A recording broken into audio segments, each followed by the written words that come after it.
Today's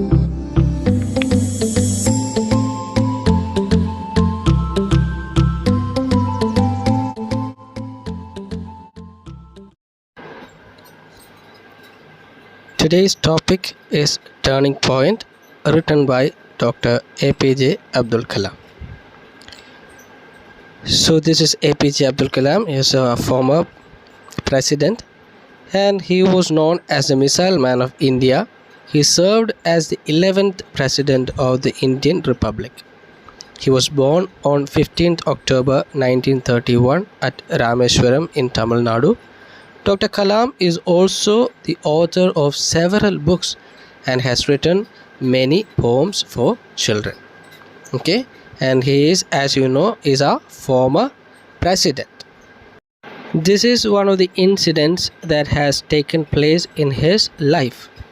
When he was studying in the 5th standard, he was in the school, so his teacher was taking class on flight of birds.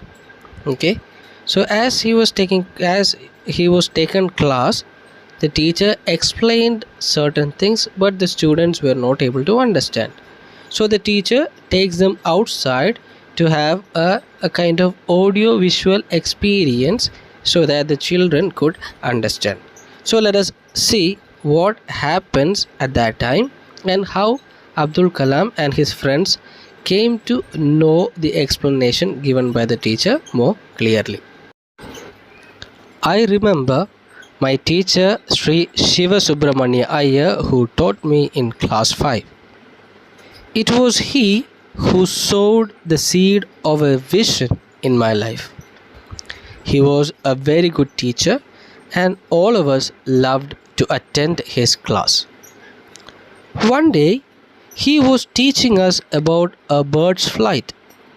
He drew a diagram of a bird in flight and explained how it creates lift.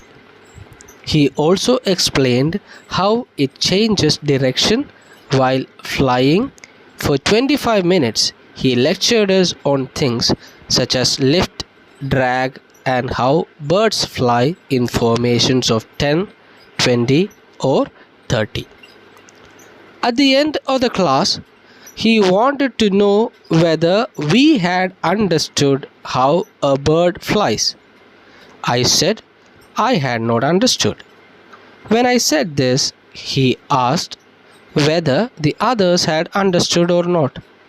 Many students said that they too had not understood. Our teacher was really concerned about this, but he did not get upset by our response. Okay, so what we see here in these 3 paragraphs, in the first paragraph we see that the teacher Abdul Kalam is speaking about his teacher Sri Shiva Subramanya Iyer, who was very much loved by the students.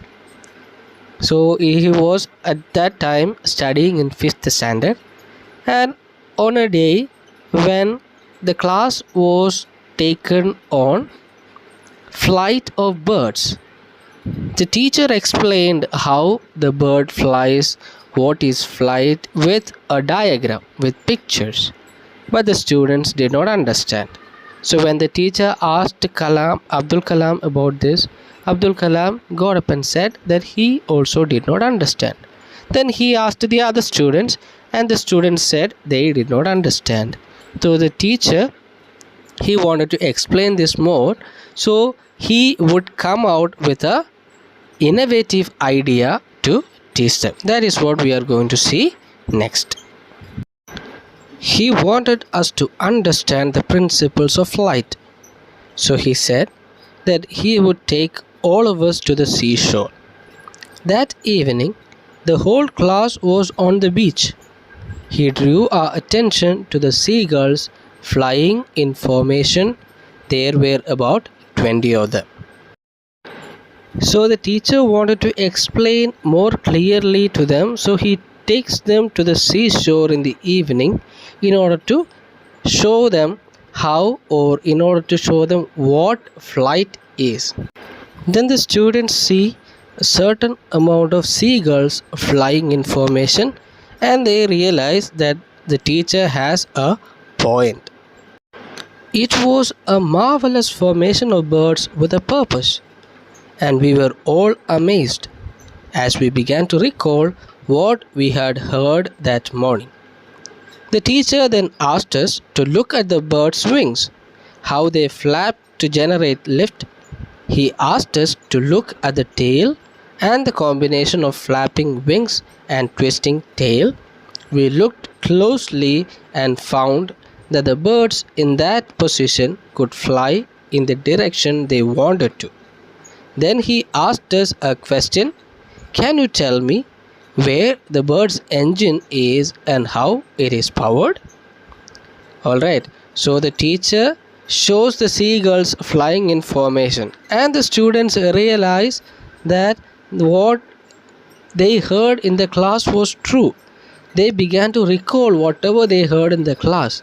They began to see, or they began to recall how the birds were flapping their wings, how they generated a lift, how their tail were, how their legs were when they were flying, and the students could realize that the birds could take any direction they wanted to when they keep their posture to a particular direction.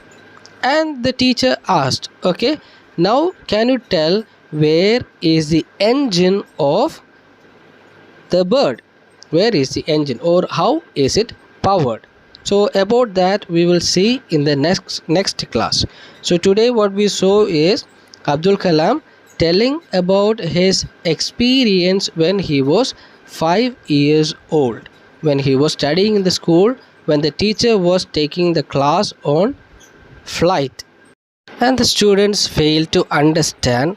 So the teacher comes out with an innovative form of teaching. He takes them out in the evening to the beach and shows them how the seagulls were flying in formation.